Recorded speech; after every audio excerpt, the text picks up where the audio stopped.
Guys एड़ा होची आम खरा दिन fast lassi. So hello everyone welcome back to my mini vlog. So यहाँ हूँ मैरिज पर केत दिन पर मो वीडियो आसी आउ देह भी टे भल ना तो से मम्मी पिठा और गुगुनी मत बनई देता खायापी सकाल सकालू खाईदे चलते आपण सहित जो रेसिपी सेयार करी लस्सीर जेहेतु खरा दिन आसला तो फास्ट ये मम्मी पार्लेजी बिस्कुट आउ चीनी को लेकिन ग्राइंडिंग कर देते से घरे दही बसई से दही की पकईकी ताकू भी ग्राइंडिंग कर देते आउ एटा आम राबिड लस्सी नुहे प्लेन लस्सी जोटा कि पार्लेजी बिस्कुट पकईकी बनाते बहुत टेस्टी भी लगे आउ एटा तो मो भाईर बहुत पसंद आउे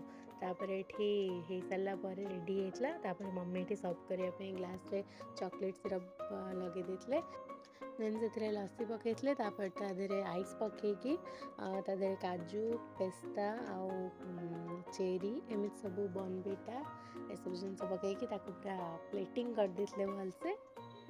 बढ़िया देखा होता और टेस्ट भी बढ़िया होता कारण मो मम्मी बहुत बढ़िया बढ़िया जिनस बनाती बाकी मुझे से सब खाई पारि कारण मो बाहर रोचे तो जेहेतु ए घरे अच्छी मम्मी टे मत बनई दे दौरान सो ये आमर लस्सी रेडी हो जाता बनाई तो यहाँ मोर फास्ट लस्सी खरा दिन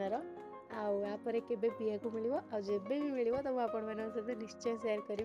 देन सन्ध्या मम्मी बरा छाणी तो भी खाई अल्प खाई देह भल नहीं बोली सो आज